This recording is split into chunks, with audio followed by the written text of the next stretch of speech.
All student. अभी हम आप लोगों को आज जो है सो पढ़ाने जा रहे हैं ऐतिहासिक पृष्ठभूमि। आप लोगों को पता होगा ऐतिहासिक पृष्ठभूमि जो जीके जीएस का सबसे महत्वपूर्ण और राजनीतिक शास्त्र का सबसे महत्वपूर्ण पॉइंट है। ये सब आप लोग देख सकते हैं। यहाँ पे ऐतिहासिक पृष्ठभूमि।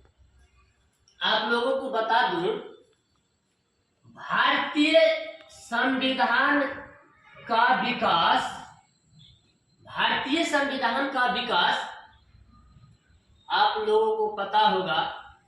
भारतीय संविधान 26 जनवरी 1950 को प्रभाव में आया, जो भारत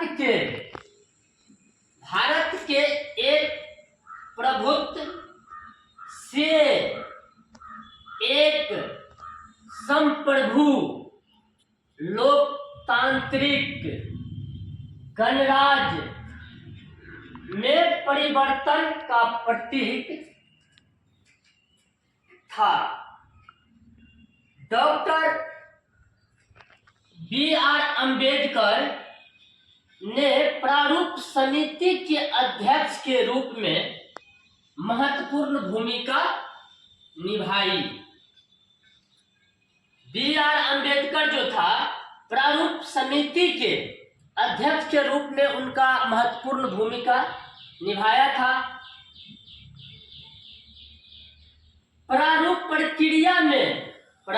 प्रक्रिया में भारतीय संविधान के प्रारूप प्रक्रिया में 1946 से लेकर 1949 तक भारतीय संविधान सभा में शामिल था,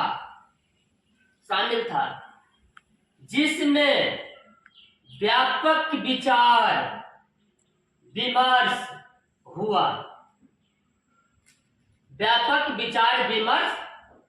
हुआ।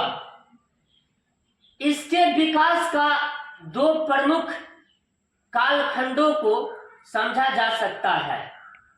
इसके विकास का जो है सो दो कालखंड है, दो कालखंडों को समझा जा सकता है। आप लोग देख सकते हैं। पहला कालखंड है, आप लोगों को पता होगा, पहला कालखंड है कंपनी का शासन, जो 1773 से लेकर 1858 तक ईस्ट इंडिया कंपनी के अधीन शासन ढांचे की स्थापना की गई। ईस्ट इंडिया कंपनी के अधीन शासन की ढांचे की स्थापना की गई। क्या की गई? तो शासन की जो है ढांचे की स्थापना की गई। दूसरा है क्राउन शासन। आप लोगों को पता है, दूसरा है क्राउन शासन, जो 1858 से लेकर 1947 तक चली। 1858 से लेकर 1947 तक चली। प्रत्यक्ष ब्रिटिश नियंत्रण के कारण बड़े प्रशासनिक परिवर्तन हुए। यानी कि क्राउन शासन में जो है, जो 1858 से लेकर 1947 तक जो चला, इसमें प्रत्यक्ष ब्रिटिश नियंत्रण रहा। उसमें प्रशासनिक में जो है सो बहुत बड़ा ही परिवर्तन रहा है। जैसे आप लोगों को यहाँ पे हम बताए हुए थे, डॉक्टर भीमराव अंबेडकर साहब जो थे, वो क्या थे? प्रारूप समिति प्रक्रिया में जो है 1946 से 1949 तक संविधान सभा में शामिल था। उसमें बहुत सारा विचार विमर्श हुआ। इसके दो कालखंड है, जो कालखंड को अभी हम दर्शाए हुए हैं। दो कालखंडों को जो है सो क्या समझा जा सकता है। पहला कालखंड इसमें दिया हुआ है कंपनी का शासन आप लोग देख सकते हैं। कंपनी का शासन जो चला था 1773 से लेकर और 1858 तक, जो कंपनी था ईस्ट इंडिया कंपनी के अधीन शासन ढांचे की स्थापना की गई थी 1773 से 1858 तक। दूसरा है क्रौन शासन। क्रौन शासन में जो है सो बड़े पैमाने पर जो है सो प्रशासनिक परिवर्तन हुए थे। ये चला था आपको 1858 से लेकर 1947 तक।